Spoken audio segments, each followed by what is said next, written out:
आदरणीय सुखविंदर सिंह ठाकुर जी के नेतृत्व में जो सरकार चल रही है, ये सभी कार्यालयों को बंद करने में बहुत जो है खुशी इनको महसूस होती है और जनता चाहे परेशान होती रहे, उससे उनको कोई लेना देना नहीं। जो हिमकेयर योजना जो है निजी अस्पतालों में बंद की गई, क्या कहेंगे सर आप?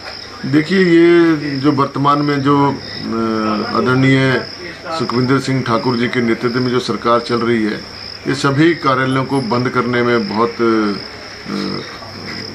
जो है खुशी इनको महसूस होती है और जनता चाहे परेशान होती रहे, उससे उनको कोई लेना देना नहीं है।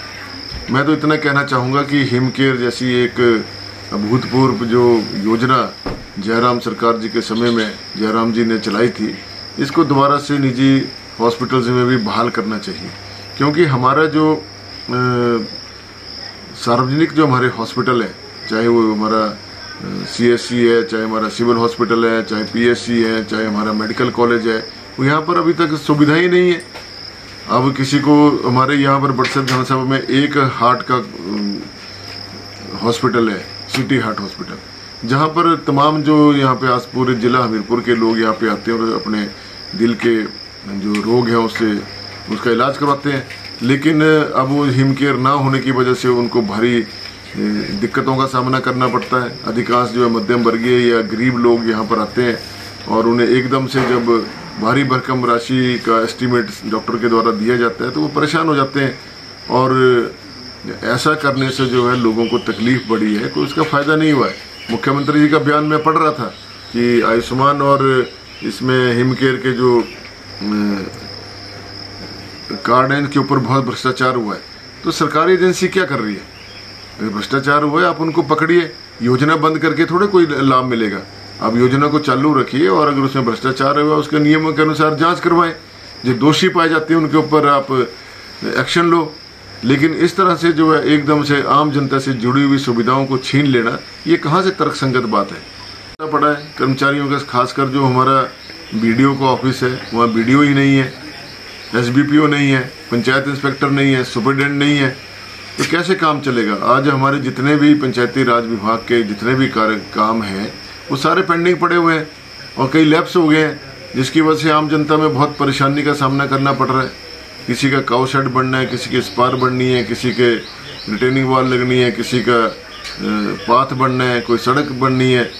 कहाँ से होगा जब ये सारा आपके पास BDO ही नहीं है, ना आपके पास पंचायत इंस्पेक्टर है, ना आपके पास सुपरिटेंडेंट है, ना आपके पास SBPO। तो एक क्लर्क और एक जो तकनीकी सहायक लोग वहाँ बैठा रखे हैं जो वो काम कर रहे हैं, वो क्या करेंगे? तो इस प्रकार से देखा जाए तो हमारा आयुर्वेद विभाग में डॉक्टर नहीं है। जो हॉस्पिटल है हमारा बिजली के अंदर, उसमें डॉक्टर नहीं है। पंचकर्मा जो वहाँ पे धूल फाँक रहा है, 2 साल के हो गए हैं उसके लिए डॉक्टर नहीं है। पंचकर्मा का बहुत लाभ जो लोगों को प्राइवेट सेक्टर में जाके लेना पड़ता है। यदि हमारे बिजली में पंचकर्मा का डॉक्टर मिल जाए, वहाँ पे चालू हो जाए तो लोगों को लाभ मिलेगा, लेकिन सरकार इसकी तरफ ध्यान ही नहीं दे रही है। आयुर्वेदा के हमारे और भी बहुत से संस्थान हैं जहाँ पे डॉक्टर नहीं है, जहाँ पर हमारे फार्मासिस्ट नहीं है, और कर्मचारी नहीं है, PN नहीं है, सफाई कर्मचारी नहीं है, चौकीदार नहीं है। तो सरकार आखिर जा किस दिशा में रही है, कोई पता नहीं लग रहा है। ऐसे स्कूलों की हालत है। अब कल ही में 1-2 स्कूलों में जाने का मौका मिला, प्राइमरी स्कूलों में उनकी हालत दयनीय है।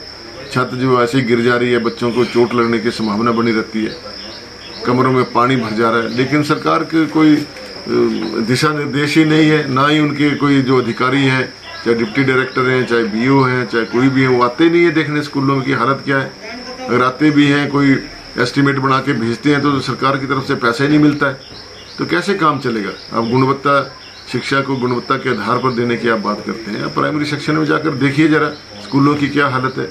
JBT टीचर नहीं है, शास्त्रीय अध्यापक नहीं है, हर जगह जो है अव्यवस्था का आलम पड़ा हुआ है। तो क्या है कि व्यवस्था परिवर्तन है।